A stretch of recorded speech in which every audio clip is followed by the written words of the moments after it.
At MPG, we have access to Final Cut Pro, a video editing program.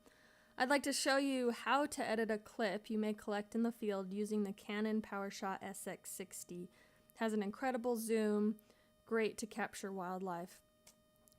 Mainly, I'll teach you how to stabilize a clip, add a few transitions, maybe color correct, able to add more than one video to your clip, and create a simple title.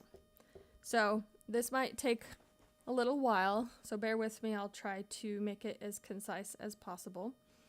So in Final Cut Pro, you want to click Open Library. If there's one already existing here, it will have made it automatically called Untitled. So I'm going to make a new one. Call it Final Cut Pro Tutorial. And you can choose where you'd like to save to. So this is a package with everything in it, all your clips and all the editing that you've done. So then you'll want to import media. You can also get the import media by right-clicking in here once you already have videos, or there's an arrow down here in the left, or you can go to File, Import. So I've chosen a couple clips that I want to use for this example. You can also create proxy media. If you check this box, it makes another copy of your video at a lower resolution, so you can view it in proxy mode and edit much quicker if your computer is lagging or the video's pretty large. I also always copy the files to the library. That way that little purple icon library package always has the videos saved into it, and then you don't end up with missing files. So I'm going to import those and then close the import window. And the first thing after importing is to create a project. So it created this, what it calls an event with a star. So if you go to New Project, give it the name you want, that's what creates a timeline down here on the bottom.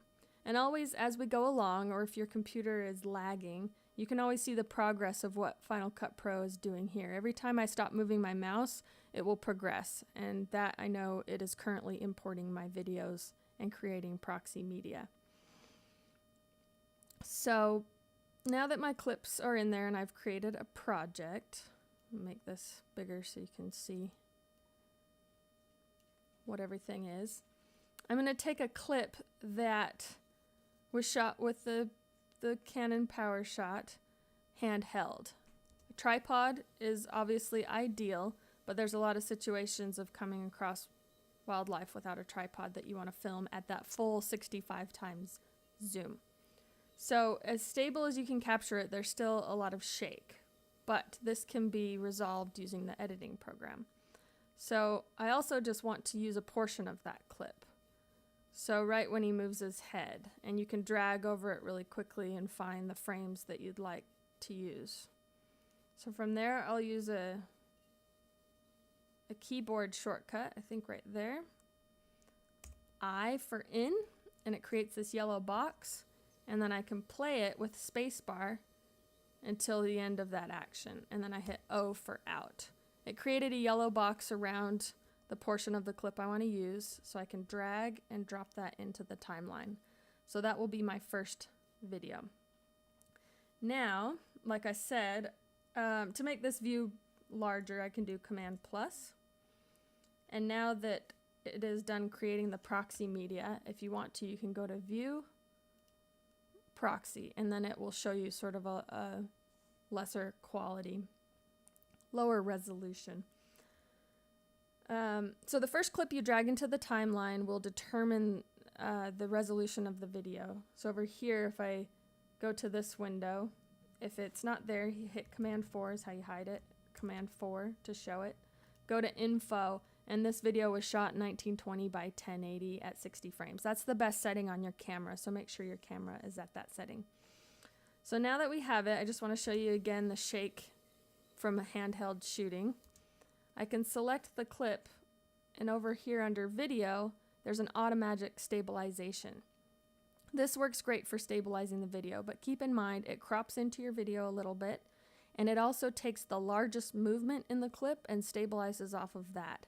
So if you readjusted and you moved your arms when you were recording, try to cut that out and only use the most stable part of your video. Okay, so now we can watch that and see if it looks any better.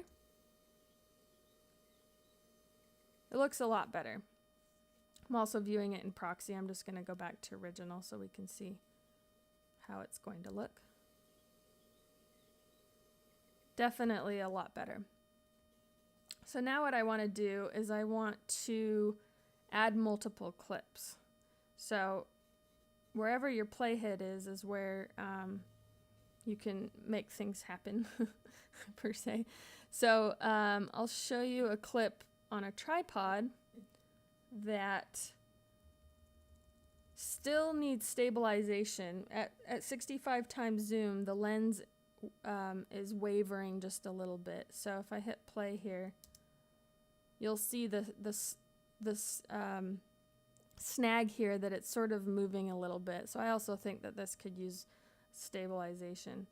So I'm going to take a portion of this clip that I want, and you can always trim this. I'll show you how to trim this down here this time. So I can drag the whole clip into the timeline, command minus to get the smallest portion, and I want to just two birds come in here and switch perch. So I'm just going to start from there.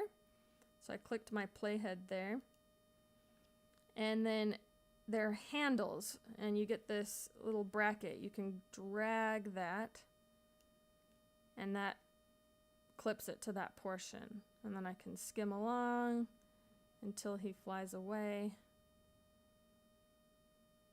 at the very end, and I want to make it just a little bit shorter so I can trim it till there. Okay, so that's how you put multiple clips together. And then a third one, I'll show you what we want to do with that.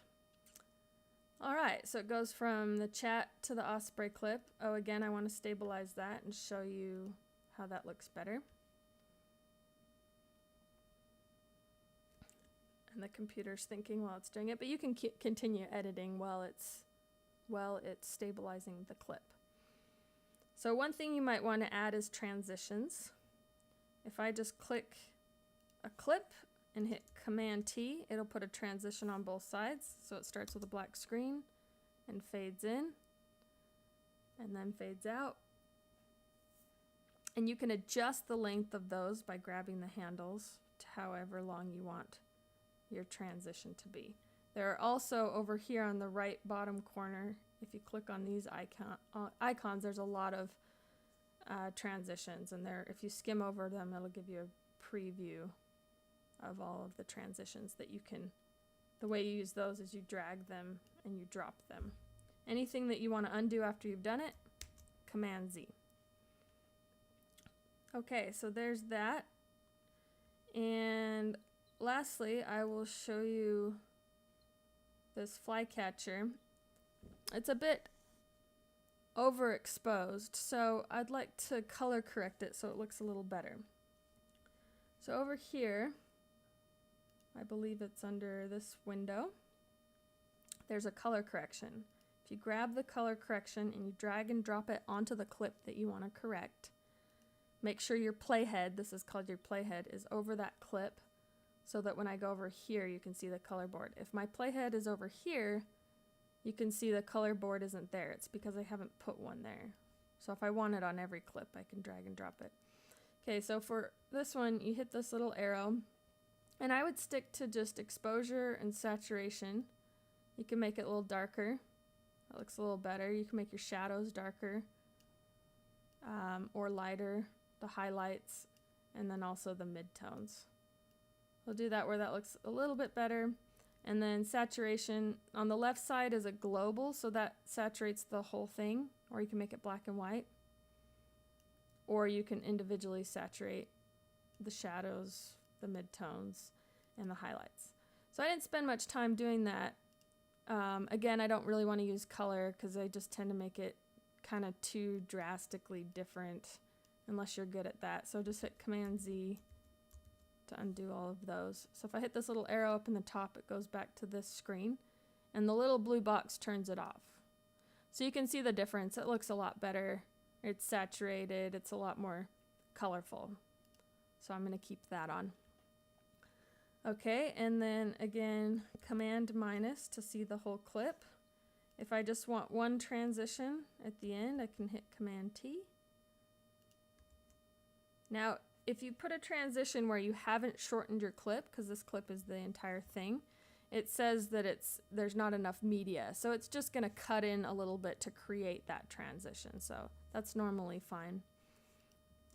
Then if I hit play, it slowly transitions from the previous clip into the next clip. Now, if you have audio that you don't like, this bird's singing, it sounds good, but I think I talk in this osprey video. The simplest way is just to get this up and down arrow and drag it silent. That way the audio is not in there. There are lots of options to messing with the audio. You can turn it up and do all sorts of things, but that's up to you to look into those features. Okay, now I'd like to show you how to make a title or simply put text on your video. So if you go to titles over here, we'll just use a basic title. Again, you can skim over them to see what they do. Basic title, if you drag and drop it into your timeline itself, then it makes a black screen with a title. And just by clicking on it, double click on there, you can add your title. Also adjust the length of it with the handlebars, and you can make it as long as you want. Probably only 2 or 3 seconds is enough for a simple title like that. And then another way is to put the title on your video to maybe say what it is. So if I put this over the chat video, again, I can adjust it, make this a little bigger so you can see. I can adjust it because I only want it during the chat video. I don't want it over the osprey at the moment. And type in what you want there. And if you'd like to, and then I can also take out the second line if it already automatically has one, or put another description and then grab that, grab the bar to move it around.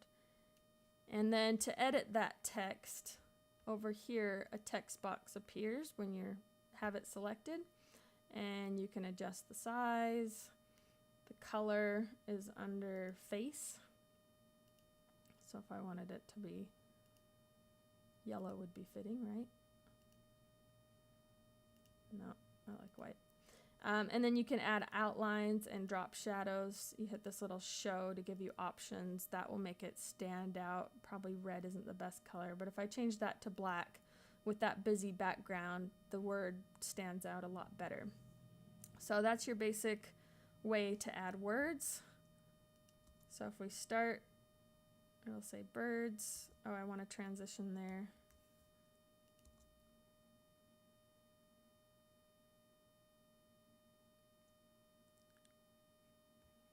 And there you go.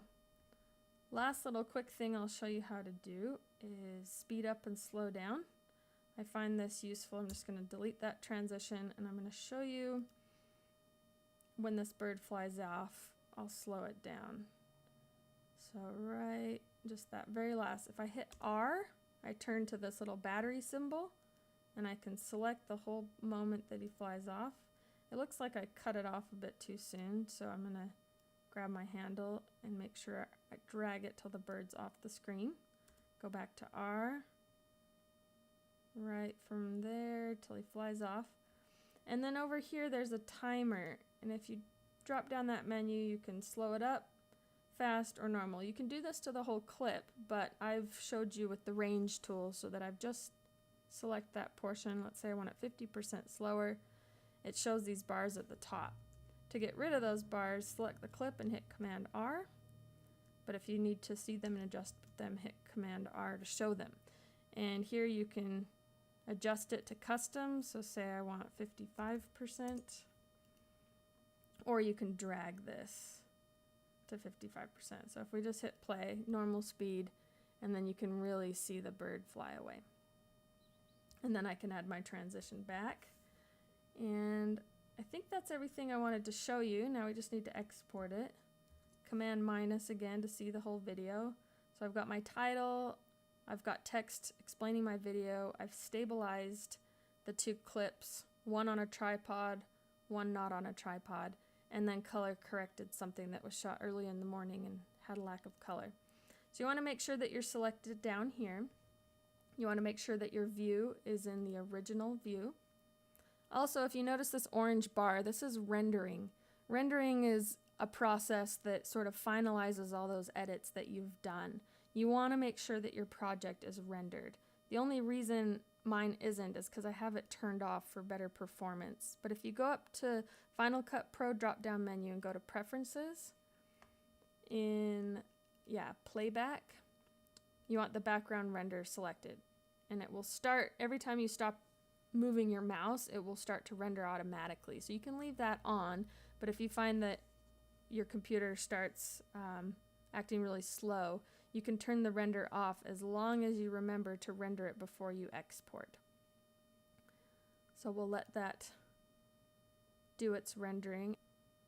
Now I can go to File, Share is how you export, or there's a button down here on the far right.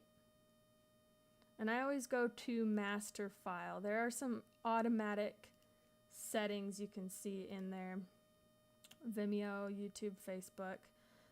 You can use some of those if you like them, but Master File allows you to choose what you want. I want to make sure that it's 1920 by 1080 because that's what it was shot in at 60 frames per second. It's 1 minute and 16 seconds long, and it's going to use the container MP4. You can also do a MOV by choosing your settings here. Video and audio is a larger file. The largest is Apple ProRes, but H.264 is the most accepted across all those online platforms. I know for the video contest we use Vimeo.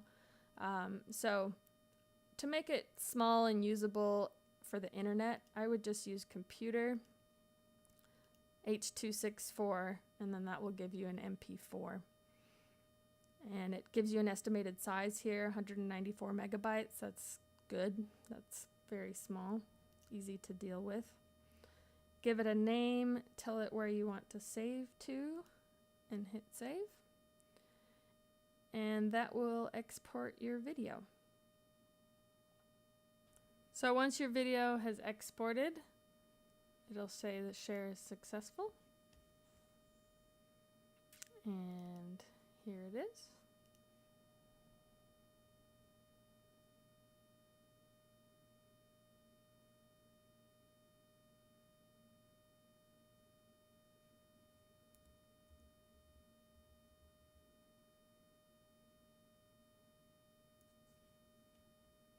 I don't have to watch the whole thing. I probably would edit that until he flies away or speed it up. So there's our slow motion.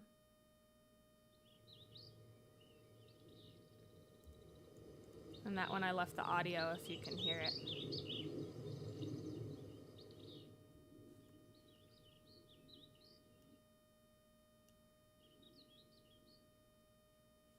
And you're done.